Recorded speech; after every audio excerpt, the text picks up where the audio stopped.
ভয় করব কাকে? আল্লাহকে। আল্লাহর কথা মতো আমরা চলবো, রসুলের অনুসরণ আমরা করব। রসুল যে সুন্নাত মতে আমাদেরকে চলার ক্ষমতা দিয়েছেন, সুন্নাত মতে যে চলার মতো আমাদেরকে তাকিদ দিয়েছেন, দিক নির্দেশনা দিয়েছেন, ওই মতে আমরা চলবো। ওই মতে যখন আমরা চলবো, আর ওই মতে চললে আল্লাহ পাক রব্বুল আলামিন আপনাকে একটা লকব দিবেন। সেই লকবটা কি? ইয়া আইয়ুহাল্লাযীনা আমানু, হে ঈমানদারগণ। আপনাকে লকব দিবে ইয়া আইয়ুহাল্লাযীনা আমানু, হে ঈমানদারগণ। আর আমানু যারা, তাদেরকে আল্লাহ পাক রব্বুল আলামিন এই দুনিয়াতে পরীক্ষার মধ্যে ফালান। আমানু যারা, এই দুনিয়াটা হলো তার জন্য একটা আযাব খানা, দুজুক খানা। এই দুজুক খানার মধ্যে তারা বসবাস করে। আর আমানু যারা, আল্লাহর পেয়ারা বান্দা যারা, তারা বলে যে আমি এই দুনিয়াতে বেশি দিন থাকতে চাই না, এই দুনিয়া থেকে আমারে অতি তাড়াতাড়ি উঠায় আনাও। আর আমানু ছাড়া তারা সবাই আল্লাহর কাছে চায় আমরা যেন বেশি দিন কি করি, এই দুনিয়াতে থাকি। কিন্তু আমরা যারা, আমরা বলি আল্লাহর কাছে যে আল্লাহ, যারা তোমার পেয়ারা বান্দা তাদেরকে দুনিয়াতে রাখো, কারণ তাদের দিক নির্দেশনা আমরা অনুসরণ করব, ঠিক কিনা? আল্লাহর ওলি যারা, আল্লাহ ওয়ালা যারা, তাদের অনুসরণ করা আমাদের জন্য কি? ওয়াজিব।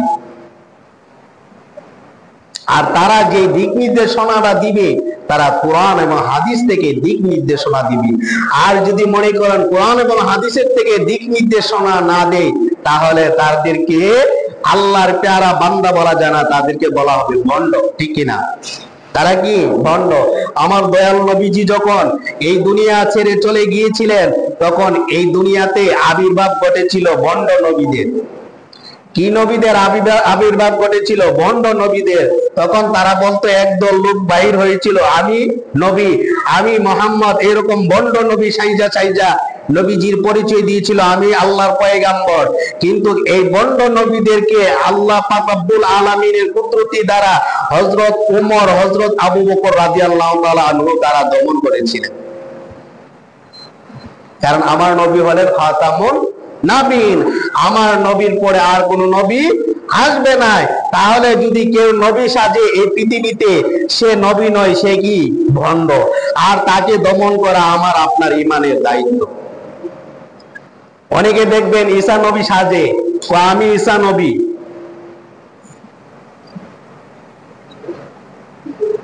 আমি ঈসা নবী, আমি ঈসা নবীর আবির্ভাব ঘটেছি।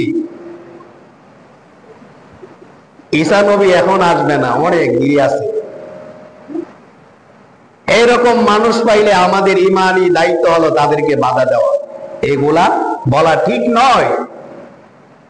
এখনো সময় হয় নাই ঈসা নবী আসা, সময় আছে। আর যারা এগুলা বলবে তারা ভণ্ড, তারা ভণ্ড, তারা আসলে প্রকৃতপক্ষে ঈমানদার নয়।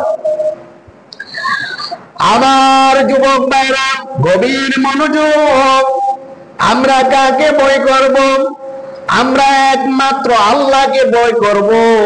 আল্লাহকে ভয় করে আল্লাহর ইবাদত করব। আল্লাহকে ভয় করে আল্লাহর সিজদা, আল্লাহর দুই পায়ের মধ্যে সিজদা দিব। আমরা আল্লাহকে ভয় করি 5 ওয়াক্ত নামাজ পড়ব। আমরা আল্লাহকে ভয় করে দান খয়রাত করব। আমরা আল্লাহকে ভয় করে কুরবানি দিব। আমরা আল্লাহকে ভয় করে আমরা হজ করতে যাব। আমরা আল্লাহকে ভয় করে আমরা উমরা করতে যাব। আমরা আল্লাহকে ভয় করে আমরা এই পৃথিবীতে চলাফেরা করব। ও যুবক ভাইরা, একদিন আপনি আমার মরতে হবে। মরণের তাপা থেকে কেউ বাঁচতে পারবে না। হাজারো যদি চেষ্টা করেন বাবা ভাইরা, আমি আপনি এই মৃত্যুর থাপা থেকে বাঁচতে পারবো না। না না, কখনো আমরা এই মৃত্যুর থাপা থেকে বাঁচতে পারবো না। আল্লাহ বলেন,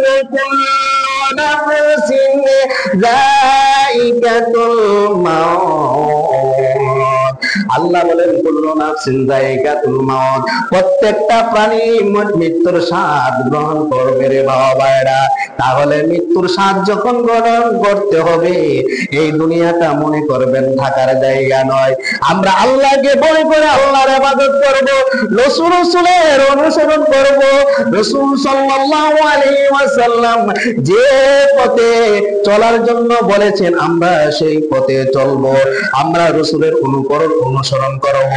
এজন্য আল্লাহ পাক রব্বুল আলামিন বলেছেন কুল ইন কুনতুম তুহিব্বুনাল্লাহ ফাত্তাবিউনি ইউহিব্বুকুমুল্লাহ ওয়া ইয়াগফির লাকুম যুনুবাকুম ওয়াল্লাহু গফুরুর রহিম। আমার আল্লাহ বলেন, হে নবী আপনি তাদেরকে বলে দিন, আপনি তাদেরকে বলে দিন আমাকে যদি ভালোবাসতে চায়, আমার অনুসরণ যদি করতে চায়, তবে আগে আপনার অনুসরণ করতে হবে, আপনাকে ভালোবাসতে হবে। আপনাকে যদি কোনো বান্দা ভালোবাসে নাই, আপনাকে যারা অনুসরণ করে নাই, আমাকে যদি ভালোবাসে, আমাকে যদি অনুসরণ করে, আমার ভালোবাসা পাইলে কখনো তাদের লাভ হবে না। আপনার ভালোবাসা পাইতে হবে। আপনার ভালোবাসা যদি পেয়ে যায়, আপনার অনুসরণ করে যদি করে আপনাকে যদি ভালোবাসে, তাহলে আমার ভালোবাসা পাইবে, আমার ভালোবাসা হয়ে যাবে। ও আল্লাহ, আমার নবীকে আমরা ভালোবাসি, আমার নবীর জন্য আমরা জীবন দিতে পারি, আমার নবীর জন্য আমরা অনুকরণ করি, আমরা নবীর অনুসরণ করি। ও যুবক ভাইয়েরা, অনুসরণ করি, তাহলে আমার নবীর অনুসরণ করলে, আমার নবীকে ভালোবাসলে আল্লাহ বলেন আমার ভালোবাসা পেয়ে যায়। আমি আল্লাহ তাদেরকে ভালোবাসি, তারপরে আমি আল্লাহ বলি তাদের জীবনের গুনাহ আমি আল্লাহ মাফ করিয়া দিই। আমি আল্লাহ তাদেরকে তাদের জীবনের গুনাহকে আমি কি করে দেই? মাফ করে দে। যখন বান্দা আমার নবীকে ভালোবাসবে, আমার বান্দা যখন আমার নবীর অনুসরণ করবে, তখন আমার ভালোবাসা আমার নবীর কারণে, নবীর ভালোবাসার মধ্যে রয়েছে। নবীকে যখন ভালোবাসবে, আমার ভালোবাসা হইবে, আমার নবীর অনুসরণ করবে, আমার অনুসরণ হইবে। আমার নবীকে ভালোবাসলে আমার ভালোবাসা হয়ে যাবে। আমি আল্লাহ তাদেরকে ভালোবাসবো, শুধু ভালোবাসবো নয়, আমি আল্লাহ তাদের জীবনের গুনাহকে মাফ করে দিব। আমার একটা নাম হলো গফুরুর রহিম। ওই গফুরুর রহিমের নামে ওসিলা করে আমি আল্লাহ তাদের জীবনের গুনাহ মাফ করে দেই। চিৎকার করে বলুন সুবহানাল্লাহ। তাইলে নবীকে ভালোবাসতে হবে কিনা? নবীকে ভালোবাসতে হবে। নবীর ভালোবাসা ছাড়া কোনো লাভ নাই। আল্লাহর ভালোবাসলে কোনো লাভ হবে না। আল্লাহর ইবাদত করো, নবীর কথাকে অমান্য করে, নবীকে তুচ্ছ মনে করে, নবীকে তাচ্ছিল্য মনে করিয়া আল্লাহর ইবাদত করলে সে ইবাদত আল্লাহর দরবারে কবুল হবে না। অনেক আলেমরা বলে, অনেক আলেম ওলামারা বলে যে নবী পরে আগে আল্লাহ, নবী পরে আগে আল্লাহ। না, নবী আগে তারপরে আল্লাহ। কারণ এই আয়াত দ্বারা বোঝাচ্ছে, তাহলে আগে বলতো আল্লাহ যে আমাকে ভালোবাসো আগে, আমাকে ভালোবাসলে নবীর ভালোবাসা হবে, ঠিক কিনা? কিন্তু এই আয়াতে বলতেছে কুল ইন কুনতুম তুহিব্বুনাল্লাহ ফাত্তাবিউনি ইউহিব্বুকুমুল্লাহ। যদি তোমরা আমাকে ভালোবাসো, তার আগে আমার নবীকে ভালোবাসো, আমার নবীর অনুসরণ করো। আমার নবীর অনুসরণ করলে তাহলে আমার অনুসরণ হবে। আমার নবীকে ভালোবাসলে আমাকে ভালোবাসতে আমার ভালোবাসা হয়ে যাবে। আর আমার ভালোবাসা যদি হয়ে যায়, আমি আল্লাহ তোমাদের জীবনের গুনাহ মাফ করে দিই। সুবহানাল্লাহ বলে। আমার নবীকে আগে ভালোবাসতে হবে।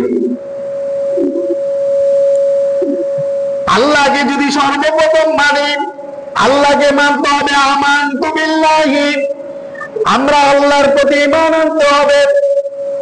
ওয়া মালাইকাতিহি, ফেরেশতার প্রতি ঈমান আনতে হবে। ও যুবক ভাইরা, 7টা বিষয় আছে। আমানতু বিল্লাহি ওয়া মালাইকাতিহি ওয়া কুতুবিহি ওয়া রুসুলিহি ওয়াল ইয়াউমিল আখিরি ওয়াল কদরি খায়রিহি ওয়া শাররিহি মিনাল্লাহি তাআলা ওয়াল বাসি বাদাল মাউত। মৃত্যুর পরে যে আবার আমরা পুনরায় উঠব, এটার প্রতি বিশ্বাস রাখতে হবে। 7টার বিষয়, নবী রাসূলের উপরে বিশ্বাস রাখতে হবে। 4 কিতাব, আরে আল্লাহর কিতাবের প্রতি, আল্লাহর কিতাব খানা কয়টা? 104 খানা। 4 খানা হলো প্রসিদ্ধ আর 100 খানা হলো ছোট। 4 খানা সবচাইতে বড় কিতাব, তাওরাত, জাবর, ইনজিল, কুরআন। আমরা জানি তো এগুলা, আমরা কিন্তু প্রাথমিক ধর্ম বইয়ের মধ্যে প্রাইমারি এগুলা শিক্ষা দেই। ধর্ম বইয়ে নবী রাসূলের পাঠ একটা আছে, হ্যাঁ, এগুলার মধ্যে সুন্দরভাবে বিশ্লেষণ করা আছে। আমরা এগুলার মধ্যে পাই, আমাদের প্রাথমিক যারা শিক্ষক আছে তারা শিক্ষা দেয়। 4টা হলো কি প্রসিদ্ধ, তাওরাত, জাবর, ইনজিল, কুরআন। তাওরাত কিতাব নাজিল হয়েছে হযরত মুসা আলাইহিস সালামের উপর, জাবর হযরত দাউদ আলাইহিস সালামের উপর, ইনজিল হযরত ঈসা আলাইহিস সালামের উপর, কুরআন শ্রেষ্ঠ কুরআন, যে কুরআন আল কুরআন, সে কুরআন নাজিল হয়েছে কার উপরে? আমার নবী, আপনার নবী রাহমাতুল লিল আলামিন নবীজির উপরে। সুবহানাল্লাহ। আর 100 খানা, এটা কয়েকজন নবীর উপরে নাজিল হয়েছে। কারো উপরে 10 খানা, কারোর উপরে 50 খানা, এইভাবে আবার কারোর উপরে 10 খানা, এইভাবে 100 খানা নাজিল হয়েছে। তবে শ্রেষ্ঠ কিতাব হলো আল কুরআন। সুবহানাল্লাহ। তাহলে এখানে কথা আছে যে তোমরা আমার উপরে ঈমান আনতে হবে, আমার উপরে ঈমান এনে তারপরে আমার যে ফেরেশতা আছে সকল ফেরেশতার উপরে তোমরা বিশ্বাস করতে হবে, আমার কিতাবের উপরে বিশ্বাস করতে হবে, তাকদীরের উপরে বিশ্বাস করতে হবে।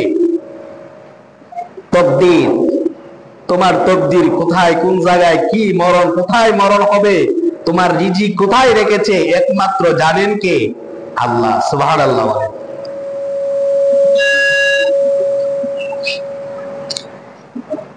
এই মৃত্যু এবং রিজিক কার কোন জায়গায় রেখেছেন একমাত্র আল্লাহই ভালো জানে। তাহলে এই জিনিসগুলা বুঝতে হবে। আল্লাহ পাক রব্বুল আলামিন তার হাবিবের মাধ্যমে জানিয়ে দিলেন যে এই দুনিয়াতে যদি চলতে হয় তাহলে 2টা জিনিসকে আঁকড়ে ধরে রাখতে হবে। কয়টা জিনিসকে? 2টা জিনিস।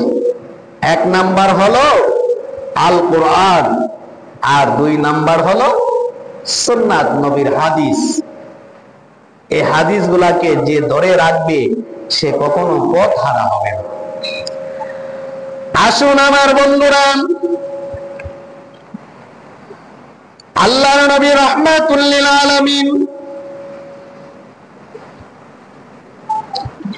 নবীজি ঘোষণা করেছেন, মান আহাব্বা সুন্নতি ফাকাদ আহাব্বানি ওয়া মান আহাব্বানি কানা মাইয়া ফিল জান্নাত। আমার নবী, আপনার নবী রাহমাতুল লিল আলামিন নবীজি ঘোষণা করেছেন যে আমার সুন্নতকে মহব্বত করিল, যারা আমার সুন্নতকে মহব্বত করিল সে যেন আমাকে মহব্বত করিল, যারা আমার সুন্নতকে মহব্বত করিল। ও যুবক ভাইরা, যারা আমার সুন্নতকে মহব্বত করিল, আমাকে তারা যেন মহব্বত করিল, যারা দাড়ি মোবারককে, আমার নবীর দাড়ি যারা দাড়িকে সম্মান করিল, দাড়িকে যারা ইজ্জত করিল, নবী বলেন আমার দাড়িকে যেন তারা সম্মান করিল, আমার দাড়িকে যারা তারা মহব্বত করিল, আমার পোশাককে যারা সম্মান করিল, তারা যেন আমার নবীর পোশাককে তারা সম্মান করিল। ও যুবক ভাইরা, যারা এই টুপিকে যারা সম্মান করিল, নবী বলেন আমার সুন্নতকে তারা যারা সম্মান করিল, তারা যেন আমাকে সম্মান করিল।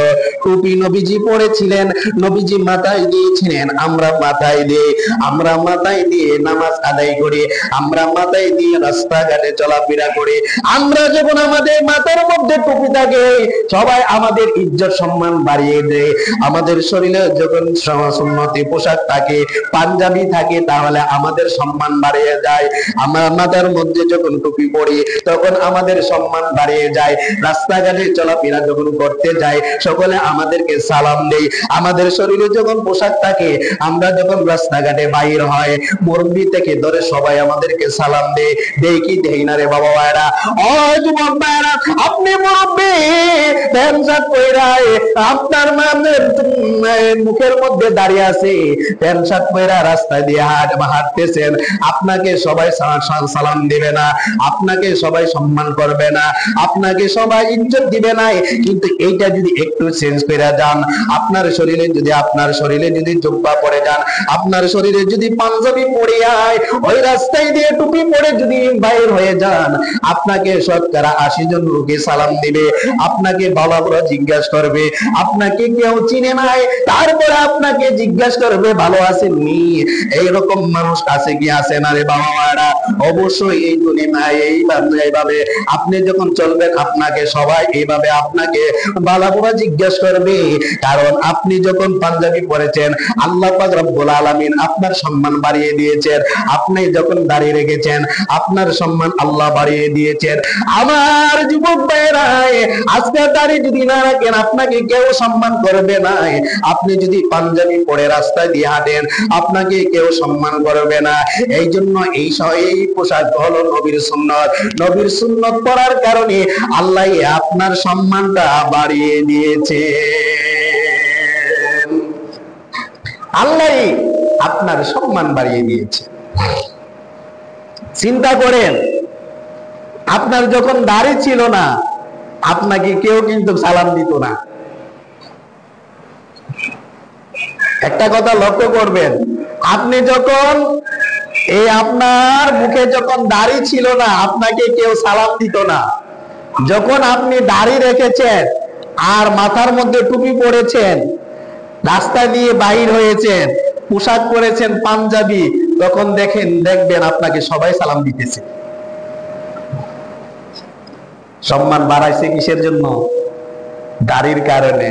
সম্মান বাড়াইছে কিসের জন্য? টুপির কারণে। সম্মান বাড়াইছে কিসের জন্য? নবীর সুন্নত পাঞ্জাবির কারণে। আওয়াজ করে বলেন ঠিক কিনা?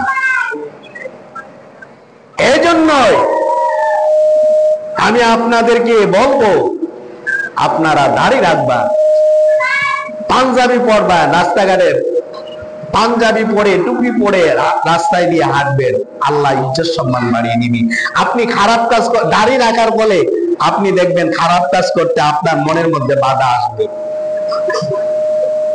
আপনার বাধা আসবে যে আমি খারাপ কাজ যে করব, আমার মুখে তো দাড়ি, আমার মুখে তো দাড়ি, এই খারাপ কাজ করা আমার ঠিক হবে না। আপনার বাধা আসবে মাথার মধ্যে যখন টুপি, আপনি খারাপ কাজ করতে, যে একটা নারীকে খারাপ কথা বলতে বা একটা উস্কানিমূলক কথা বলতে আপনার বিবেকে বাধা দিবে, আমার মাথার মধ্যে আছে কি? টুপি। আপনার শরীরে যখন পাঞ্জাবি থাকবে, আপনি পর নারীর দিকে তাকাইতে আপনার বিবেক বাধা দিবে যে আমার পরনে আছে পাঞ্জাবি। দেখছেন কতগুলো আপনাকে খারাপ কাজ থেকে বিরত রাখতেছে? এই টুপি, পাঞ্জাবি এবং দাড়ি। টুপি, পাঞ্জাবি, দাড়ি আপনাকে কত খারাপ কাজ থেকে বিরত রাখতেছে, কুসংস্কার কাজ থেকে বিরত রাখতেছে। আপনি ইচ্ছা করলে একটা নাচ গান হইতেছে, গানের আয়োজন করছে, সেই নাচ গাইনে আপনি এই মুখের মধ্যে দাড়ি, টুপি আছে, পাঞ্জাবি আছে, আপনার বিবেকে বাধা দিবে, নাচ গানে যায় না, তোমার মানুষ মন্দ করবে। ওইটা স্যাংটা বলা মানে যারা দাড়ি নেয় এরা কিন্তু যাইতেছে। আর আপনিও যদি দাড়ি রাইখা দিছেন, আপনি 5 ওয়াক্ত নামাজ পড়েন, পাঞ্জাবি পড়েন, ইয়াং জেনারেশন ছেলেরা এখন দেখবেন অনেক ইয়াং জেনারেশন ছেলেরা তারা 5 ওয়াক্ত নামাজও পড়ে, পাঞ্জাবি পড়ে, দাড়িও রাখছে। এখন শার্ট প্যান্ট কমই পড়ে, পাঞ্জাবি পড়ে। দেখবেন তারা এইগুলার থেকে বিরত থাকতেছে। তারা এইগুলা থেকে বিরত থাকতেছে। বিরত রাখি কেডা? আল্লাহ। বিরত রাখি কেডা? আল্লাহ। কিন্তু আপনি এই দিক নির্দেশনা, এই মতে আপনি চলতে হবে, কমাইতে চাও না। কি হয়েছে বুঝতে পারছেন? এজন্য আমার নবী, আপনার নবী রাহমাতুল লিল আলামিন নবীজি বলেছেন, মান আহাব্বা সুন্নতি ফাকাদ আহাব্বানি ওয়া মান আহাব্বানি কানা মাইয়া ফিল জান্নাহ। যে আমার সুন্নতকে মহব্বত করলো সে আমাকে মহব্বত করলো, আর যে আমাকে মহব্বত করলো সে আমার সঙ্গে জান্নাতে বসবাস করবে।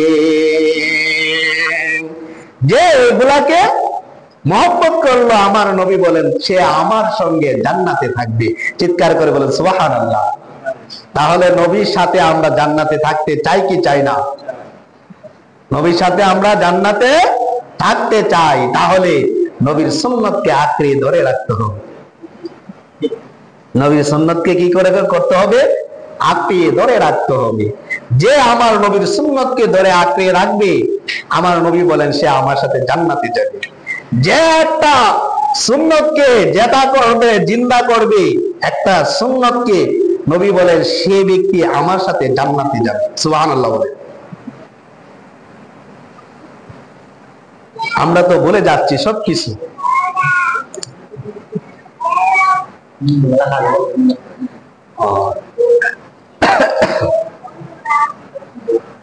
তাহলে নবীর সুন্নতকে আমরা আঁকড়ে ধরবো, নবীর সুন্নতকে আমরা প্রকাশ করব, বাস্তবায়ন করব, চালু করব। নবীর সুন্নতকে যখন আমরা চালু করব, তখন নবী বলেন ওই আমার উম্মত আমার সাথে জান্নাতে থাকবে।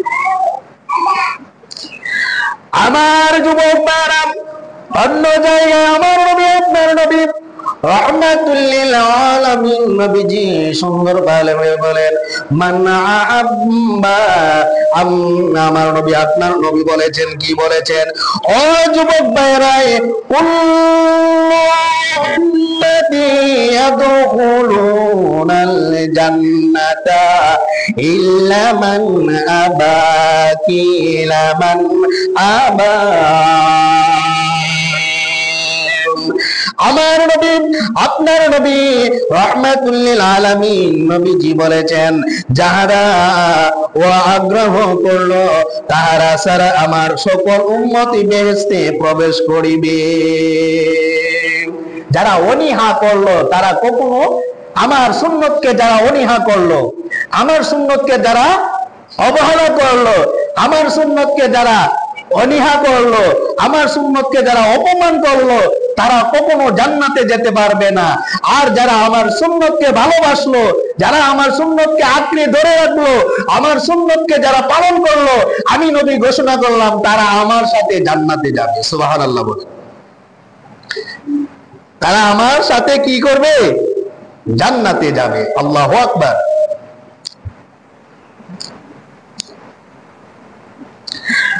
আমার নবী আপনার নবী রাহমাতুল লিল আলামিন নবী জিয়ানের জায়গার মধ্যে বলেন লা ইউমিনু আহাদুকুম হাত্তা আকুনা হাব্বা ইলাইহি মিন ওয়ালিদিহি ওয়া ওয়ালাদিহি ওয়ান নাসি আজমাইন।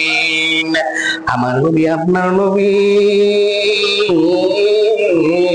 রাহমাতুল লিল আলামিন নবীজি বলেন, ও উম্মত রে, ও উম্মত, তোরা শোন, আমি ঘোষণা করে দিলাম, তোরা এরে ভালোবাসতে চাস, হেরে ভালোবাসতে চাস, কত মানুষে ভালোবাসতে চাস, তোরা মুমিন হবি কখন জানোস রে উম্মত? ও উম্মত, তোরা কখন মুমিন হবি জানোস নি? তোরা ততক্ষণ পর্যন্ত মুমিন হতে পারবে না যতক্ষণ পর্যন্ত আমাকে জানের চাইতে ভালো না বাসবি। নবী গো, আপনাকে জানের চাইতে কতটুকু ভালোবাসতে হবে? আমার নবী আপনার নবী বলেছেন আওলাদের চাইতে মিলে বা বেশি ভালোবাসতে হবে। তারপরে আওলাদ বলতে কি বোঝায়? ওগো নবী, আপনি বলেন নাই আওলাদ বলতে কাকে বোঝায়? আমার নবী আপনার নবী রাহমাতুল লিল আলামিন নবীজি বলেন আওলাদ হইল তোমার ছেলে সন্তান। তোমার ছেলে সন্তানের চাইতে আমাকে বেশি ভালোবাসতে হবে। শুধু তাই নয়, তোমার ছেলে সন্তানের জন্য, তোমার ছেলে সন্তানরে যদি আমার জন্য কোরবানি দিতে হয়, ওইভাবে তোমার ছেলে সন্তানকে কোরবানি দিতে হবে। শুধু তাই নয়, তোমার সন্তানকে কেন আমার জন্য যদি তোমাকে কোরবানি দিতে হয়, তোমার জীবনটা যখন কোরবানি দিয়ে দিবাই, তোমার জীবনের যখন মায়া লাগবে না, তোমার ছেলে সন্তানের জন্য যখন কোরবানি দিবা তোমার মায়া লাগবে না। ও যুবক, যখন তোমার দেহটাই, তোমার জীবনটা যখন আমার রাস্তা আমার জন্য বিলাইয়া দিবাই, আমার জন্য যখন বিলাইয়া দিবাই, তখন তোমার মায়া লাগবে না। সেই পরিপূর্ণভাবে যদি এইভাবে আমাকে ভালোবাসতে পারো, তাহলে তুমি মুমিন হতে পারবাই। আর এইভাবে যদি ভালো না বাসো, তাহলে তুমি কখনো মুমিন হতে পারবে না। দেখছেন আমার নবী কত সুন্দর ঘোষণা করেছে। পৃথিবী থাকাকালীনই হাদিসগুলা বলে গেছে, পৃথিবী থাকাকালীনই এই বাণীগুলা বলে গেছে যে আমাকে ভালোবাসতে হবে এমনই ভাবে এই মুহূর্তে যদি তোমার জীবনটা আমার জন্য কোরবানি দিতে হয়, তাহলে তুমি কোরবানি দিয়ে দিবা। আর এইভাবে যদি কোরবানি দিয়ে দাও, তোমার ছেলে সন্তানকে যদি আমার জন্য কোরবানি দিয়ে দাও, তাহলে তুমি হইবা ইমানদার, তুমি হইবা মুমিন, আর তুমি আমাকে ভালোবাসছো। আর এইরকম যদি তুমি না করো, তাহলে তুমি কখনো ইমানদার মুমিন হতে পারবে না। বুঝতে হবে জিনিসগুলা, হাদিসগুলা। আমরা নবীর উপরে যখন কোনো কথা আসে, যখন মানুষ কোনো কথা বলে, হয়তো আমরা কিছু করতে পারবো না, নিন্দা জানানো আমাদের ঈমানি দায়িত্ব। বসে থাকবেন না। আর যদি জিহাদের ডাক আসে, তাহলে জিহাদের ময়দানে আপনি যাওয়া নবীর জন্য ওয়াজিব, ওয়াজিব নয় ফরজ। আমরা তো এখন ওই আমরা যখন একটা কি ছিল না 26-এ গত মাসে এক লোকে আমাদের সাথে রাত্রে গেছে, ফিলিস্তিনের ব্যাপারে আমরা সমাবেশ করছিলাম না 26 তারিখ গত মাসের, ঢাকা সোহরাওয়ার্দী উদ্যানে তো আর হইলো না, প্রেস ক্লাবের সামনে। তখন এক লোকে আমাদের সাথে গেছে, আমি জিজ্ঞাসা করলাম ভাই আপনি? হয় নিয়োগ করে আইছি, বাঁচলে শহীদ আর মরলে না, বাঁচলে কি গাজী, মরলে শহীদ। ছেলে মেয়ে যা আছে সবার থেকে মাও বলছে যা পুত আমি করে আল্লাহর রাস্তায় ছেড়া দিছি, আল্লাহর রাস্তায় ছেড়া দিছি। ওই লোকে বলতেছে, আমার ওয়াইফও বলছে যাও স্বামী আমি আপনাকে আল্লাহর রাস্তায় ছেড়া দিছি। আমার মেয়ে ছেলে তারাও বলতেছে বাবা আমরাও দাবি দিবা ছেড়া দিছি, আল্লাহর রাস্তায় আপনারা ছেড়া দিছি। যদি সেখানে যুদ্ধ হয়, যদিও যুদ্ধের মধ্যে মারা যান অসুবিধা নাই, আমরা মনে করব এই যুদ্ধে মারা যাওয়ার কারণে আমার বাবা একজন শহীদি বাবা। সুবহানাল্লাহ বলেন, সুবহানাল্লাহ। আমি হাসরের ময়দানে আল্লাহর কাঠগড়ার মধ্যে দাঁড়ায় বলতে পারবো আমার স্বামী ফিলিস্তিনের জন্য প্রতিবাদ করতে গিয়ে ঢাকা মারা গেছে, আমি একজন শহীদের স্ত্রী। আল্লাহু আকবার বলেন।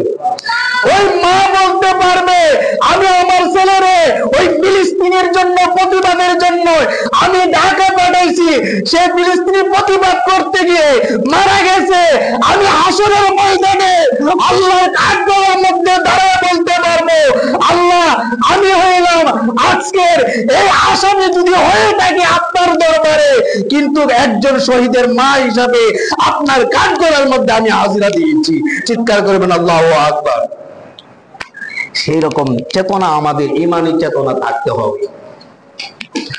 আমরা তো বর্তমান পরিবার পরিজনকে নিয়ে সব একদিন এক যুদ্ধে রাখছে হযরত আমার দয়াল নবীজির সময়, ওই সময় একজন মা তার ছেলেকে বলতেছে যাও, আমি শুনলাম আমার দয়াল নবীজি নাকি ওই যুদ্ধের মধ্যে অংশগ্রহণ করেছে, অনেক সাহাবারা মারা যাচ্ছে, কিন্তু আমি তো শুনি নাই, এই মুহূর্তে শুনতে পাইলাম, যাও তুমি এই মুহূর্তে আমি তোমাকে অর্ডার করলাম ওই যুদ্ধের মধ্যে তুমি অংশগ্রহণ করো। আল্লাহু আকবার বলে।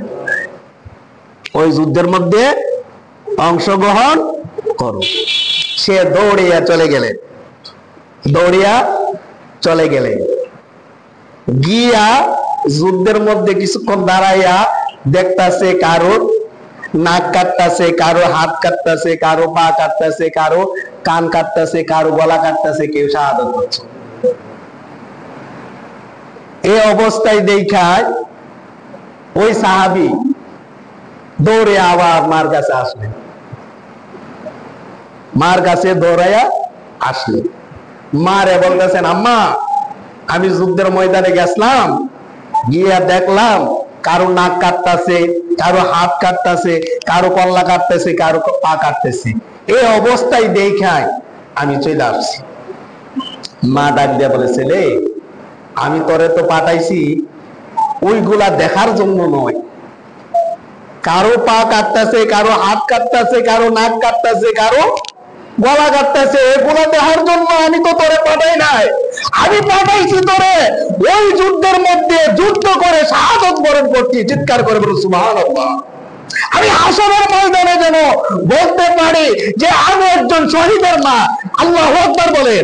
আমি যেন নবীর কাঠগড়ার মধ্যে দাঁড়াইয়া হাসরের ময়দানে আমার নবীজি যেই দিন সাফায়াত করবে ওই দিন আমি কাঠগড়ার মধ্যে দাঁড়াইয়া আল্লাহর দরবারে আমি বলতে পারি যেন আমি হইলাম শহীদের মা, আমি হইলাম শহীদের মা, আমার ছেলে এমন ওই যুদ্ধের মধ্যে আমার নবী অংশগ্রহণ করেছে, ওই যুদ্ধই করে আমার ছেলে শাহাদাত বরণ করেছে, শহীদ হয়েছে, আমি আল্লাহর কাঠগড়ার মধ্যে দাঁড়ায় যেন সেই কথাটা বলতে পারি।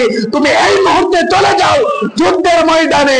ওই ব্যক্তিটা চলে গেলেন, হঠাৎ স্মরণ আসলো, হঠাৎ শুনলে এই কথাই আসলো যে আপনার ছেলে ওই যুদ্ধের মধ্যে মারা গেছেন। আল্লাহু আকবার বলে। ওই মার কানের মধ্যে খবর আসলো যে আপনার ছেলে যুদ্ধের ময়দানে শাহাদাত করেছে, যুদ্ধ অনেক অনেক কাফেরদেরকে সে কি করেছে, কতল করেছে, অনেক কাফেরদেরকে সে কতল করে হঠাৎ করে পিছনের থেকে একটা তীর এসে সে শাহাদাত বরণ করেছে। আর মা শুইনা আলহামদুলিল্লাহ বলেছে। কারণ আল্লাহু আকবার, আল্লাহর শুকরিয়া আদায় করেছেন। আমি তো এখন বলতে পারবো হাসর